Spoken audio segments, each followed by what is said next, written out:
தமிழகத்தில் அறியாமையும் வறுமையும் கோலோச்சிய காலம். பசிப்பினி மக்களை வாட்டிய காலம். பள்ளிக்கூடங்கள் வெறும் கனவாக இருந்த காலம். அத்தகைய ஒரு காலத்தில் ஒரு சிறுமி கனவாய் போன கல்வியை தன் வசப்படுத்த காத்திருக்கிறாள்.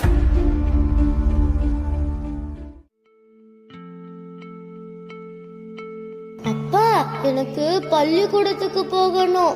அங்க பாடம்லாம் கத்து கொடுப்பாங்களாம். பெரிய புக்கா இருக்குன்னு சொன்னாங்கப்பா. ஏ புள்ள, இந்த வயல் தான் நமக்கு சோறு போடுது. மழை இல்ல, நெல்லும் விளையல. உன்னை படிக்க வைக்க எனக்கு எங்கம்மா வசதி இருக்கு? ஆமா, இங்க பள்ளிக்கூடம் எங்க இருக்கு? நீ போய் வீட்டு வேலையை பாரு. இந்த நிலைமை மாறாதா? இந்த நாட்டோட தலைவிதிய மாத்த யாருதான் வருவா?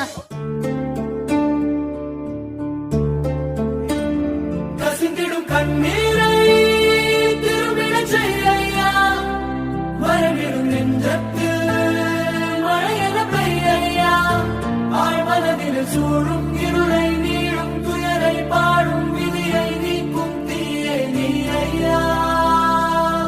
வந்தாயா வந்தாயா, வாழ்வை மீண்டும் தந்தாயா.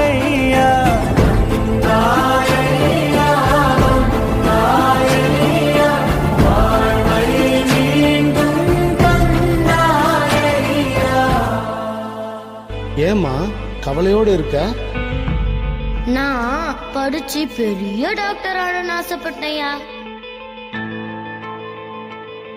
எங்கேயும் இதே நிலைமைதானா? பசியும் அறியாமையும் மக்களை பிடிச்சு வாட்டுதே. இந்த பிள்ளைகளோட கனவெல்லாம் காணல் நீரா போச்சு இல்ல? இந்த நிலை மாறணும். மா, நீயும் படிப்ப, உன் கனவும் நிறைவேறும். பசியோட இங்க யாரும் படிக்க வேணாம். பள்ளிக்கூடங்கள் தேடி வரும். கவலைப்படாத. ரொம்ப பக்கம்தான் பக்கம்தான், நிழல் நிக்கிதே நிக்கிதே. இது மாறணும். கல்விதான் உண்மையான பலங்கிறேன். வறுமையால எந்த குழந்தையும் படிப்பை தொலைக்க கூடாது. பசி போக்க மதிய உணவு, அறியாமை போக்க பள்ளிக்கூடங்கள், இதான் என் லட்சியம். கல்விதான் உண்மையான சாட்டை. அந்த சாட்டையை எடுத்து இந்த நாட்டை திருத்துவேன்.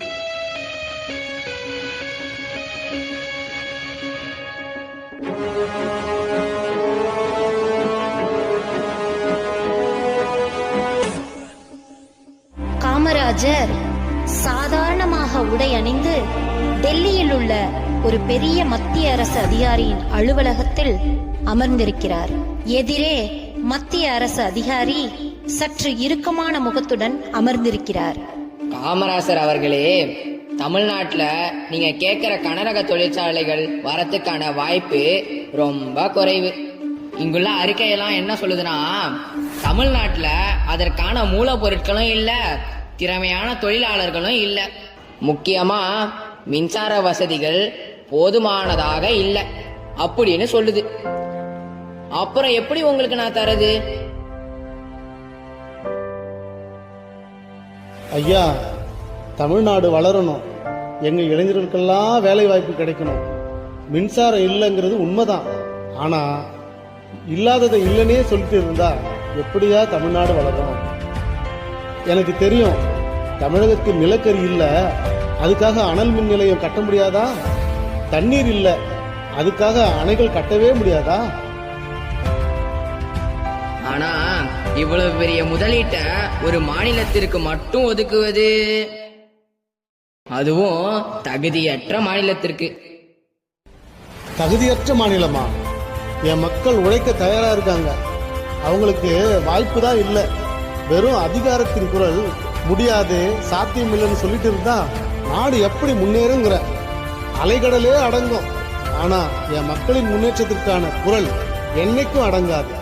இந்த தொழிற்சாலை தமிழகத்துக்கு வந்தே தீரணும்.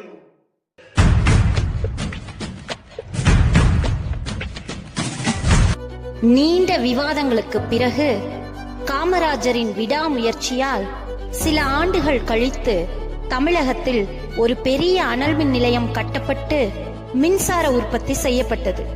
பெரிய தொழிற்சாலைகள் உருவாகின. காமராஜர் என்னும் மாமனிதர் தந்த கல்வி என்னும் சாட்டை நம் நாட்டை எப்படி மாற்றி அமைத்தது பாருங்கள். ஒவ்வொருவரும் படித்து நாட்டின் வளர்ச்சிக்கு பங்காற்றுகிறார்கள். படித்த இளைஞர்கள் மருத்துவர்களாக, பொறியாளர்களாக, கலைஞர்களாக, விவசாயிகளாக, ஆசிரியர்களாக அவரவர் துறைகளில் சிறப்பாக செயல்படுகிறார்கள்.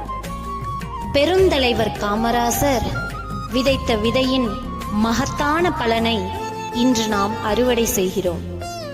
கல்விதான் உண்மையான ஆயுதம். அந்த ஆயுதத்தால் நாம் நமது நாட்டை மேலும் மேலும் முன்னேற்ற பாதைக்கு கொண்டு செல்வோம். கல்வி கண் தந்த காமராஜருக்கு நம் சிரம் தாழ்ந்த நன்றி.